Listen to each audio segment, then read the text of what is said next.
This PowerPoint recording will discuss the origins of government.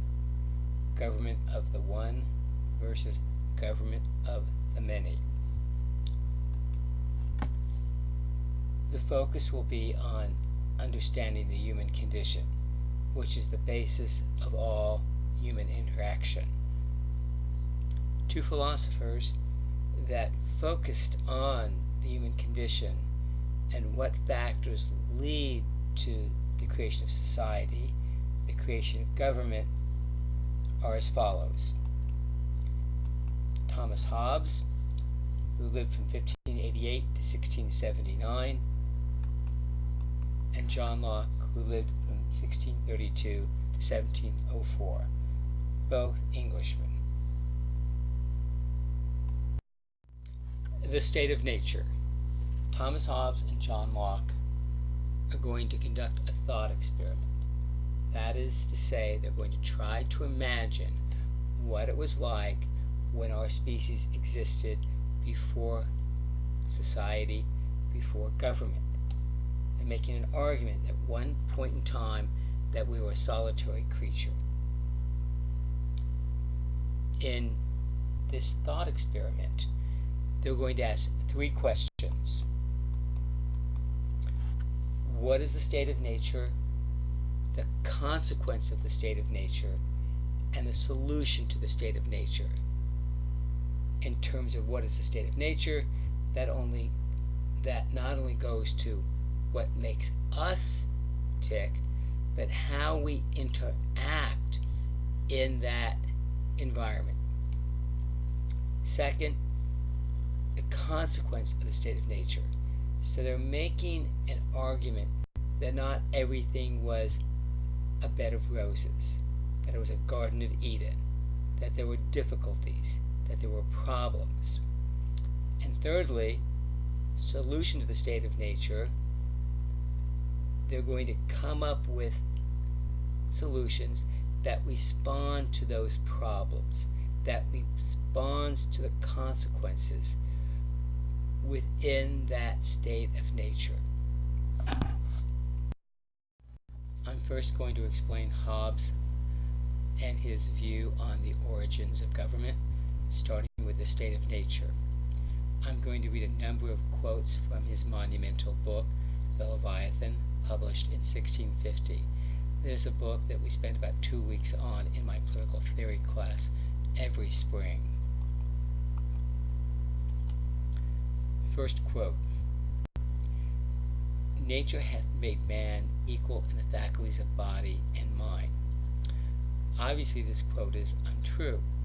We're not equal in faculties of body and mind. Some of us are smarter, some of us are stronger. What is Hobbes trying to tell us? That in a state of nature where we're all dependent upon our own self for survival, at any given time then we can fall victim to another person because we're injured, because we're too young to resist, or too old to resist, or in the cave example I gave in class, we have to sleep. Second quote. If any two men desire the same thing, which nevertheless they cannot both enjoy, they become enemies, and the way to their end endeavor to destroy or subdue one another. The prime directive is to survive, and if each of us is only focused on the self, this leads to unending competition and conflict and harm. The third quote, so that in the nature of man we find three principal causes of quarrel. First, competition, which we've talked about. Second, dividends, mistrust, distrust. We can never depend upon another person because the prime directive tells us to survive. Thirdly, glory. We seek our own self-glorification. The focus is on the self as with our own survival.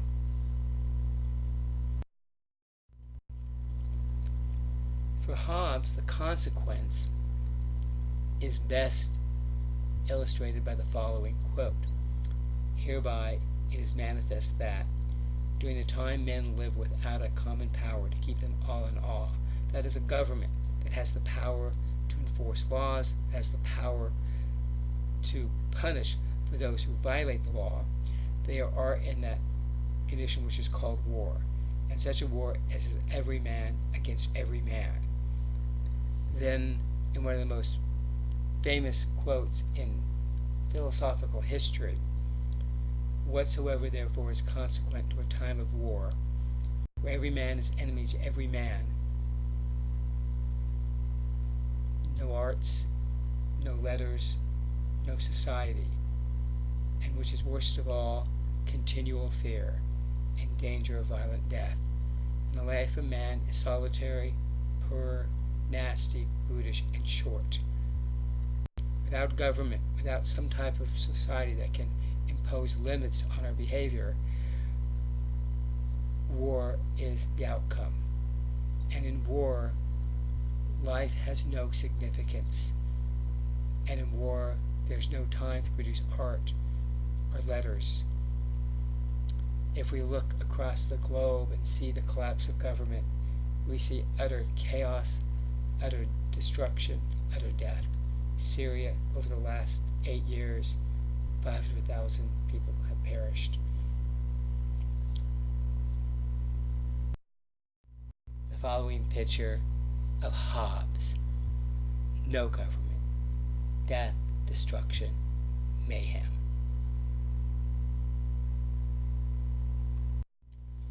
For Hobbes, the solution is the Leviathan. Leviathan is a very powerful sea creature from the Bible, meaning that we need this all-powerful individual to rule over us, to maintain security and order. How does this rule come about? Is that we agree, we give up our arms in exchange for hopefully some level of peace and security, far better than the world of anarchy, the world of war. So obviously it implies that there's no right to revolt, because we turn to that horrific, anarchic, war-prone world. If you look to the left, there's an illustration that appeared on the front piece of the book. And you see this large creature, a king, rising up above the hills. If you look closely, or you magnify the creature's armor, it's actually individuals that make up the Leviathan. And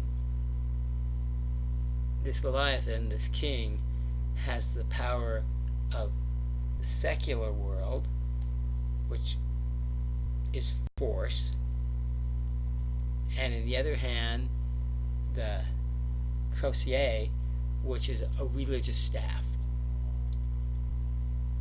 And then if you look down the left side, in terms of secular power, a castle, a crown, a cannon, weapons, the battlefield.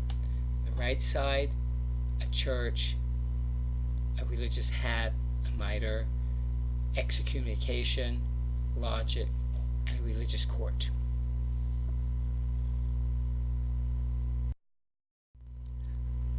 I am now going to turn to John Locke and explain his views on the origins of government, starting with the state of nature.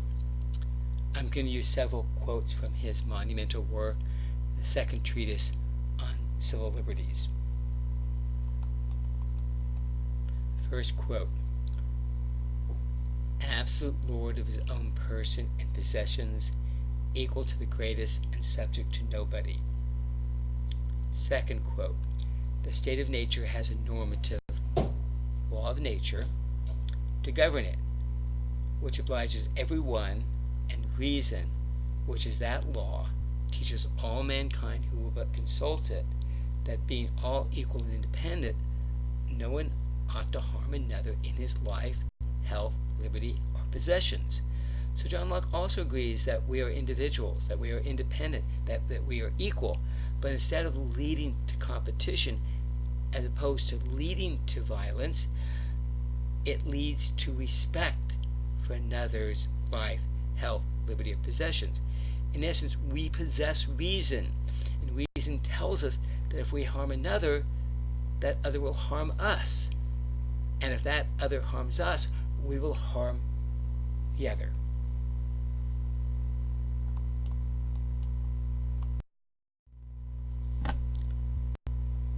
The consequences of that view of our species, yet the enjoyment of it is very uncertain and constantly exposed to the invasion of others. For all being kings as much as he, every man his equal, and the greater part no strict observers of equity and justice, the enjoyment of property he has in this state is very unsafe, very insecure.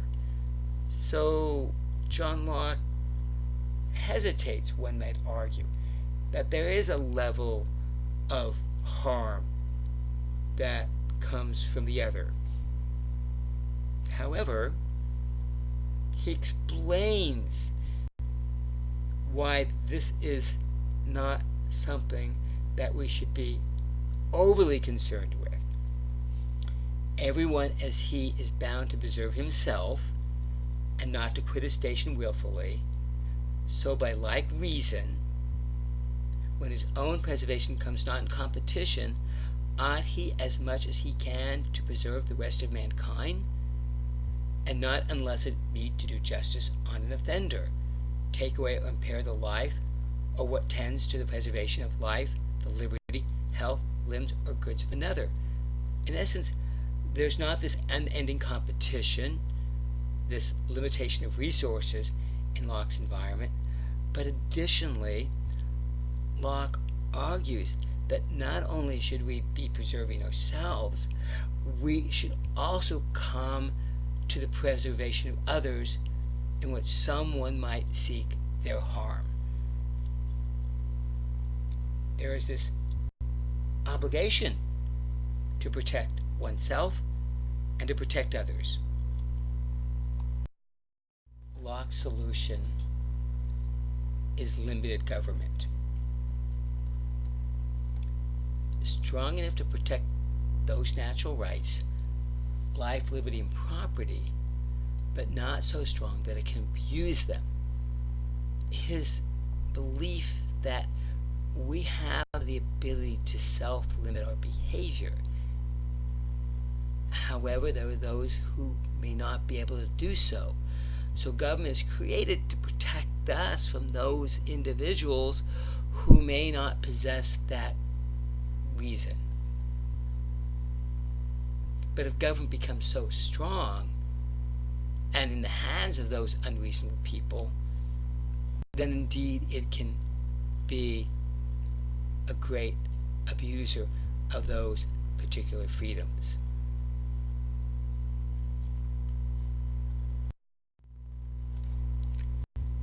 Revolution is justified if that government abuses those fundamental rights, life, liberty, and property. By removing that government, by overthrowing that government, we reinstate the natural order. Now, as mentioned, it may not be the safest environment because there are those who have some desire to violate life, liberty, and property. But for the most part, we are endowed with reason, and that reason tells us to respect the rights of others.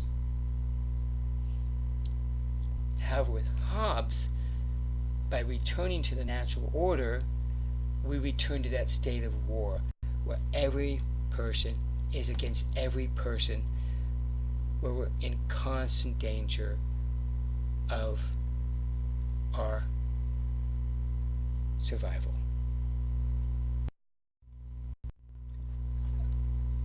Here you have a Renaissance painting regarding limited government reflecting good government. People are out in the plaza, they're having conversations with one another, they're exchanging goods.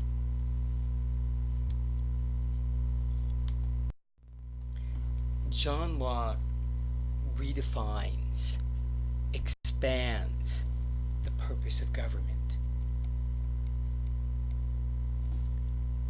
The purpose of government now is to establish justice, establish fairness, not just between the government and the governed, but between each and every one within the governed, to ensure domestic tranquility, not simply by having some level of government to protect us against those who are unreasonable, but also, too, because each and every one of us, or most of us, believe in the fundamental importance of civil society, of respecting the rights of others, providing for the common defense, protecting us against outside threats. But again, it is based upon all of us providing that defense, all of us serving to protect our country from foreign threat, promoting the general welfare, that not just one group will benefit, not just the elite will benefit, but all will benefit. And finally, securing the blessings of liberty, that we all possess these fundamental rights of life, liberty, and property, that we all respect, or most of us respect, these fundamental rights. And so we create government to make sure that these fundamental rights are protected. The Hobbes and Locke debate involves more than just authoritarian versus democratic forms of government, rule by the one, rule by the few, versus rule by the many. It involves democracy itself. It gets especially complicated when we put these beliefs into practice. How much government do we need? How much government do we want? A justice system is important to provide fairness between the government and individuals, but also between individuals. The more government we have, the more need for fairness, i.e. a justice system. This requires judges, it requires attorneys. There are costs associated with that. Domestic tranquility. Obviously, trying to provide peace and safety might be beyond the people themselves. This requires police, the FBI. Again, additional costs, additional regulations, security from foreign threat. Did our founders ever envision that we'd be spending $700 billion on the military? And should we provide health, education, welfare? Is this part of the social contract? Doctors, hospitals cost, elementary to college costs, Social Security costs, civil liberties versus civil rights. Do majorities really worry about their civil liberties in a democracy? They're free to discriminate against minority groups. So how much effort should we be put into protecting minority groups? This requires rules, requires regulations, it requires limits on individual freedom. And there's costs there as well. So more law, more costs, possibly less freedoms. More laws might mean more protections and more equality. This debate will be part of what we will be discussing over the next semester. Finally, what values make up our democracy? Many social scientists argue that these values are truly representative of our political culture. And unlike many countries around the world, they're not based upon being born in the country, having lived in the country for generation after generation, not based upon ethnicity or religion or culture, but based upon legalistic characteristics, political characteristics, liberty, equality, majority rule, civil society, individualism, religious faith, capitalism. For Monday, on a piece of paper, write out, 1 or 2 sentences at most, what these terms mean to you. Then rank them in their importance, 1 to 10, as to yourself and to American society. And you can have 10s for all, or you can have 1s for all. And finally, to what degree should we export one or all of them as part of American foreign policy? See you on Monday.